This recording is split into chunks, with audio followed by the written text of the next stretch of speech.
Hello, thank you for joining Deb Chanel's 48th World once again, where I'm going to be reviewing for you Stevie J and Jocelyn Go to Hollywood. It's the title of today's show is ATL or Bust, and we're in season 1, episode 8. So basically, we're recapping off from last week's episode. They're showing playbacks and all that good nature. But then we're going to find ourselves with Stevie and Jocelyn in the gym. Steve is doing his, I don't know what you call them, push ups, but they're on a bar where he raises up over the bar, getting his upper body strength technique on and building those muscles and things of that nature. And Jocelyn is joining him at the gym, but she's set up in her gym clothes to be working out, but she's not really working out. She's just sitting on the sideline, telling Stevie that she really enjoys being there. She thinks she is gaining a lot of momentum and doing a lot for her career by being out in Los Angeles. And he's like, "Yeah, baby, yeah, you doing good, and this, that, and the other, and whatnot." And then she was telling him that she got a call back from when she read for that film that they're producing, where Steve is supposed to be the star of the show. And he said, "What? Did you not know you were gonna get a call back?" And he was telling how good she had acted in the part that she had read for, and this, that, and the other. But she, was kind of what do you call it? She was dismissing what he was saying about, how good she had did and that and the other. She was mostly in tune with what the producer of the show um, was saying about her acting ability and how surprised she was with, Jocelyn delivering on the spot when she was asked to come in and read. So she was more so happy about that, what do you call it? Evaluation of her performance coming from her and not Stevie. So she was like she was solidifying herself, her actress's role that she was calling herself want to be a part of now that she was pretty good in what she was studying and who she was studying with, trying to perfect her craft. Gave her more momentum to try to seek and get job opportunities through that career choice. And they're having a good time at the gym, and she's wiping his face, and she's basically saying, "I'm glad we're back at this point in our lives where we're not fussing and arguing and not wanting to be around each other, and we're getting back to the place where everything was so simple and enjoyable." So they both agree and all this and that. And he had made reference about going back to the ATL to finish up on some stuff, but she kind of knocked it down like, nah, she want to stay in Los Angeles, and that's pretty much where we gonna be, this, that, and that, and whatever. So it moves on to the scene where Stevie is at home or at his rented house, because we know he going back to Atlanta, so we know he ain't got no money to be putting down on a house and then try to come back and be in a house down here. So we know that's all fictitious and only for us, the audience, to just partake of, but it ain't something they actually have. But anyway, Stevie is there, Stevie Jr. is there, as well as Savannah. And I'm like, "Thank you, Jesus. Thank you, Lord. The girl is going home. I'm glad she's going home. Get her little smart self on back home so she can do her academics, her sports, get around her age group, get around with her normalness. Oh, I was just so happy, child. Like, what? I'm so glad she's going, what? Wow. And she didn't have nothing smart to say. She didn't have nothing smart to say about Jocelyn or none of that. I was like, what? Did someone tell her look at my videos or whatever? I don't know. Or maybe did her mama get a glimpse of my videos? I don't know. But I know her whole attitude was appropriate. It sure was. Fit for television and everything. I kind of enjoyed the scene myself. Woo! Anyway, he was having his moments with the kids and saying he's sorry basically that it's ending, and he enjoyed them so much this summer, da da dee da da da. Stevie Jr. was making his little face and everything, and Savannah was like, "I'm gonna miss you, Dad," and this, that, and the other, and saying she enjoyed her time, and I was like, just behaving like how she should have been behaving the whole time. I was so proud of her. I was like, oh Lord, there is a God. There is a God. Hallelujah. Thank you, Jesus. But basically they're actually going back to Philadelphia. I said, doggone, Steve don't have babies all over the world. His oldest son was from Buffalo. Savannah and Stevie J Jr. are in Philadelphia. Sade, Eva. You got any more children, Sean? That's it. They in Atlanta. So I'm like, doggone. He all going through the whole 50 states, ain't it? But anyway, yes, he was just trying to, say his goodbyes to them in the less um, sympathetic way he could without probably being too emotional and crying. But he was letting them know to always keep their spirituality about themselves, always keep family first and foremost. Um, and just being good to one another and being good to others. And I thought that was so precious that he would leave them with those 3 golden nuggets and all that. And that, I believe they both received it well. And he was saying he's definitely going to try to be a little bit more into their lives than what he had been initially with them growing up and not really getting a chance to know him but of him. So he, this I hopefully this is gonna be a yearly thing for him, but I'm hoping this ain't just for the summertime. I'm hoping it's through their birthdays or whenever they need him. He could take the next flight out or books a train and go and be with them because they need to hear from him on a daily basis, and that's why we have phones. And, if he's wanting to write them, hey, that'd be nice too to get a letter, in the mail from your dad. But I think that one on one connection is something they all really need on a routine basis. But, they have to definitely get into making a schedule and, them coming down if it's affordable to be flown down from, Philly to Atlanta on special occasions. And, because flying costs a lot too. So, however, they can keep it going either by phone, writing letters, Skyping, is definitely good alternatives until they all can meet up again and he can have them under one roof. So, Dorian, they calling him to come down because I guess he's going to have to usher them off the way he did Sade, taking her to the airport so they don't miss their flight. But he comes in and, he's listening to, his dad and what his dad is stating is what he wanting all of them to do until they can meet again in person. And Dorian's, I guess he set his clock or whatever, and it goes off. And he said, "Oh, it's time to go." So they basically, get it together, get a one big hug and all this, and then they just walk through the rented house that Stevie has borrowed for the summer for them. And then I guess all of them are going to the airport. But, he did say that Dorian's going to hang back and have a couple more extra days with him. So I guess, and that's his oldest son. So he ain't got nowhere to go. I don't think he got no job.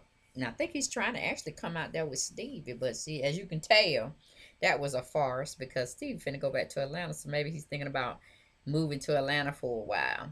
I don't know, but like I said, it was okay for them to have that planted in our heads and things like something's gonna happen, but it really happened. So that was a good scene. I was just happy Savannah was going back. Oh, girl, I was so glad. And she acted so pleasant. I just act like a appropriate, 16, 17-year-old supposed to be acting like.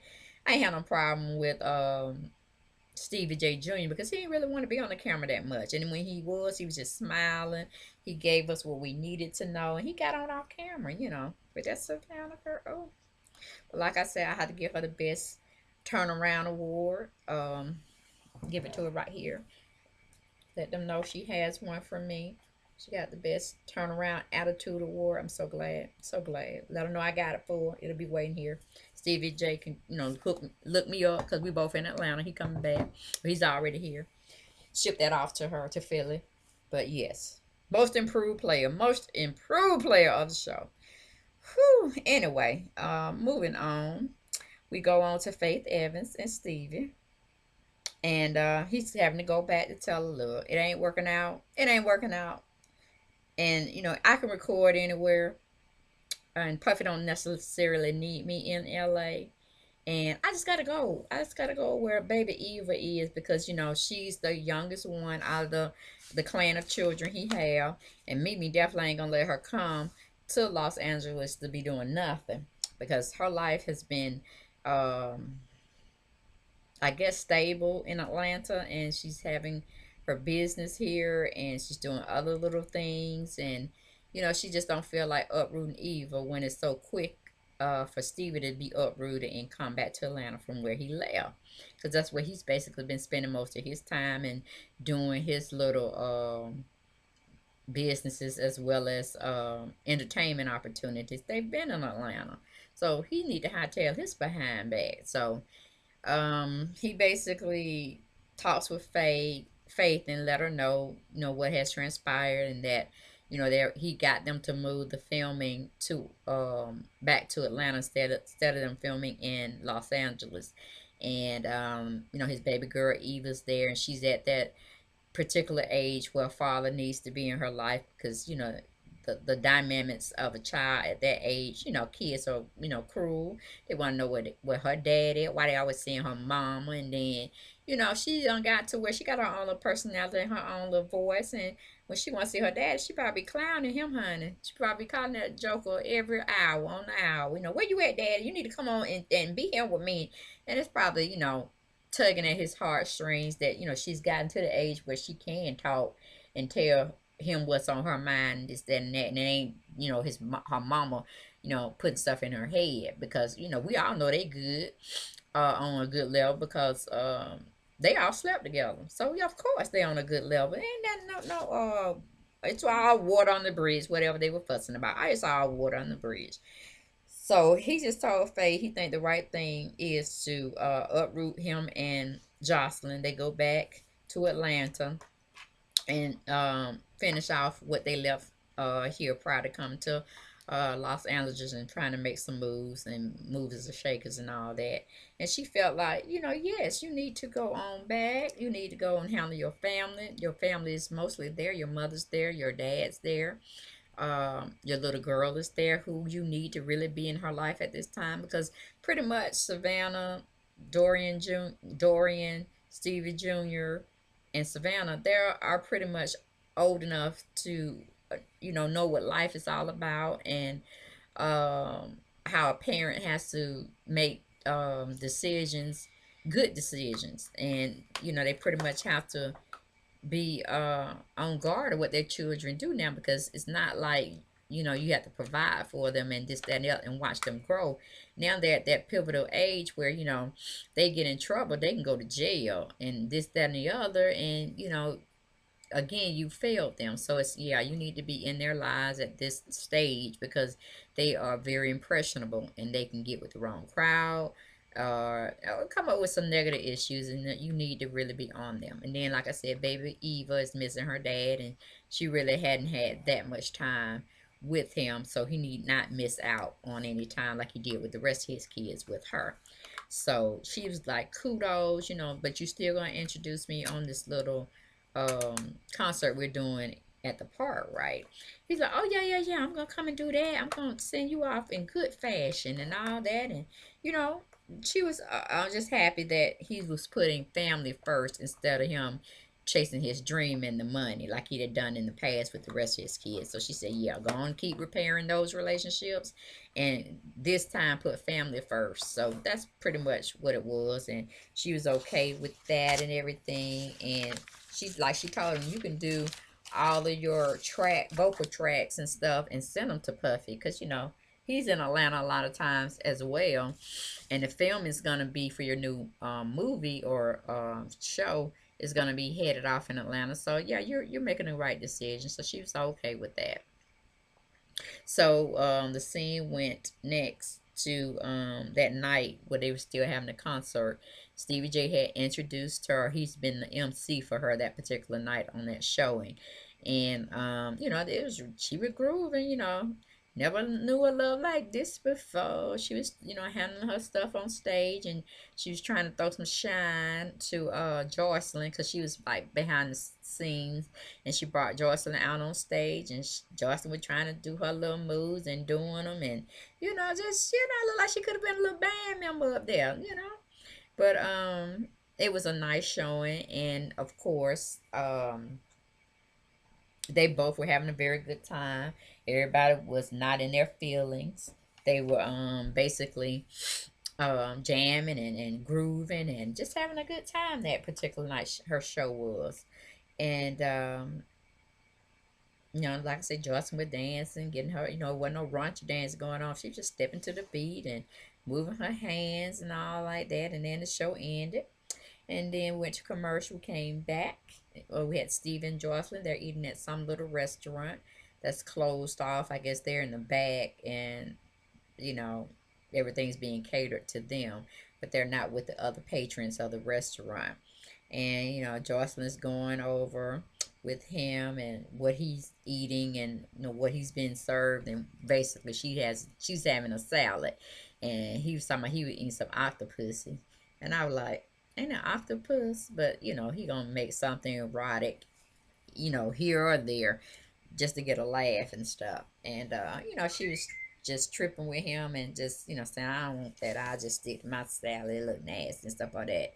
So Stevie goes on to apologize to her, and she's also apologizing to him, and they're getting their romance back on with one another.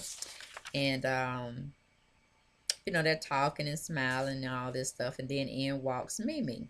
Well, no, in walks the same guy that probably seated them and served them their food. He walks in with a bouquet of flowers, and she's thinking they're from Stevie, and I'm thinking them too. Like, okay, how nice.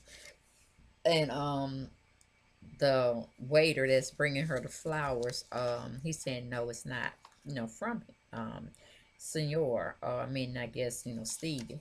So she reads the card, or well, Stevie gets the card and read it, and it says from Mimi. Then shortly after that, after the waiter leaves, Mimi walks through the door, and she's coming in all smiling, kikiing and all that, and basically Jocelyn's like, who told her we were here? And then Steve is trying to play coy like he had nothing to do with it, but in actuality he did call Mimi, and I guess just asking her to come to lunch or stop by, because it was basically going to be their last dinner that they were going to have in LA, out and about at these restaurants, because they're going to go back home to Atlanta. He had decided to go back. So Mimi stopped by and bought the flowers, like I said, for Jocelyn. They were just trying to mend some fences, and Mimi was telling Jocelyn she wants her to be in her life, and she wants her to be a stable fixture, so they can be parenting, co-parenting all together, because she want to be able to feel like she can really, really trust Jocelyn, to take care of her child in case she needs her and she can't get her, after school for some reason, and she can be able to call and say, "Can you pick up me? Can you pick up little Evil?" And of course, Jocelyn wouldn't have no problem with that. But I don't see why it's a problem anyway, because they all slept together, and they haven't really been fighting with one another. So I don't know why that conversation had to come up, or why she even had to come into the scene altogether. I don't know. But anyway, Stevie, says that he glad both of them are, being cordial to one another, and that, is something he's always been wanting and wishing to happen. And, he's glad they're at that point in their lives, and he asked both women for hugs, and, they both go and hug him, and then they hug each other like one big happy Three Musketeers. Then he grabs Jocelyn on the butt, and then he grabs Mimi on the butt, but she has like a little covering over her um, blue jeans, and they didn't really, well, he didn't let it be seen that he was grabbing her butt too. And I said, yeah, I understand why y'all, because y'all sexing each other. That's why y'all all so good. Y'all just, a menage a trois.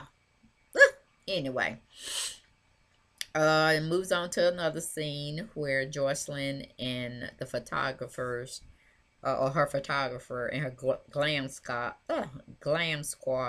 or taking photos of her. I don't know if something she's going to be using to promote herself at a new club event, or something that's going to go for her when she's going to make this film with Stevie, or maybe something going in a video shoot. I have no idea. But the pictures looked good. Well, I didn't really see the pictures through the camera, but when they were photographing her, taking the different shots, it looked like it was gonna be a nice spread for her. A little erotic. I'm sure it's not geared to any family-oriented type material, so it has something to do with either her stage performances or maybe going in her video. Who knows? Um, and she's talking with her glam squad and the photographer about the events that happened the night before, and she was letting them know she had went out with her husband. He had called and asked her, did she want to come out to a strip club that was probably near in her area, and he would like to have her go and join him, and she didn't mind. So of course she jumped at that opportunity because, like I said, they had been really trying to repair their relationship, so they were on a better footing with one another when it came to the communication part. So she went out with them, and of course, she was gonna be the baddest itch in the house that night, and they hooked up, and it showed some very sensual, sexual scenes. She was dancing on a pole for Stevie, and this, that, and the other, and seemed like he was enjoying his time with his wife, and they just had a really good time, and she was letting them know that she let him come back, and they spent the night together, and everything was like, really good. And her glam squad was saying, cool. I'm glad y'all had the opportunity to get together, and one of the people said that they were what do you call it, redating each other, getting to know each other, and just acting like they were dating for the first time. Trying to get the romance spark back in their marriage, and get them going on the way that they shouldn't have been off in the first place, off track with their relationship. So that was a good scene.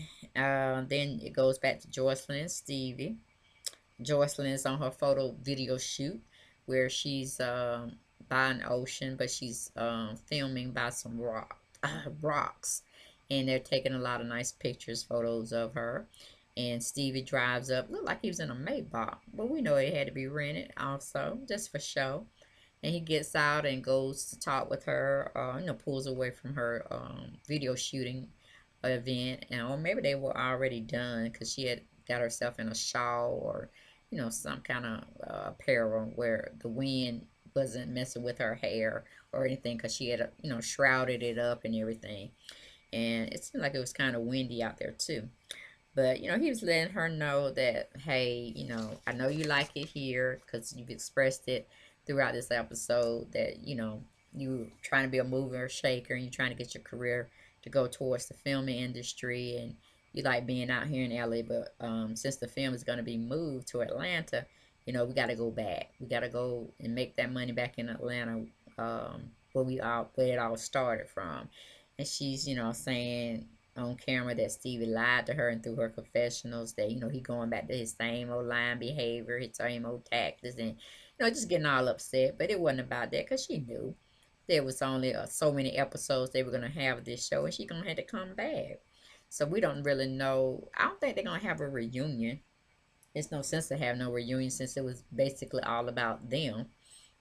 So I think it just ran its course. We saw it for the last time, and that's pretty much it, because he had been saying through this episode and the previous one from last week that they were going back to Atlanta. Of course, they got the new season for Love and Hip Hop Atlanta, so we know he's going to be on that show with the other cast members, and that's pretty much it. Now, of course, she was talking about Atlanta was country, and calling him country ass, and but you got to understand, Atlanta kind of made her who she is now, along with Stevie having a large effect of her personality, and how he molded her to be this Jocelyn Puerto Rican princess and all that. So she was acting for cameras that she was sad about leaving Los Angeles, and all the things that it could afforded her, far as taking her acting career and her singing career to the next level. But basically, they say Atlanta is the next New York, and as well as Los Angeles, so she ain't missing nothing but the heat. But it's going to be kind of heated up here, with summer coming, but it's a different kind of atmosphere. I understand what she's talking about. More of her level of ratchetness, and she don't have to apologize for being ratchetness, because everybody ratchet out there in the industry parts of LA. And you can pretty much wear and do whatever you want to if you have the right kind of coins. Um, But he was telling Jocelyn he needed to be back for his family. His mom and dad is there. Eva's there. The film that he's helping star in is there. Those opportunities are there, and she knows Love and Hip Hop is coming back up. It's there, so it really was no reason for her to be in LA anymore. So she half-heartedly said yes, but it is what it is. They're going back. This pretty much was the last episode, even though I don't think they said it, because it said ATL or bus. So it's almost like if we don't go back to Atlanta and further our career making capabilities, if we stay out here, we ain't got nothing. We dried up. So I guess hence the title ATL or bus. Okay, but that's all I got for you all. I hope you enjoyed the review. Please rate, comment, and subscribe, and tell several of your friends to tune into my channel. And that's pretty much all I got, y'all. Thanks for coming for the review, and I'll see you next time.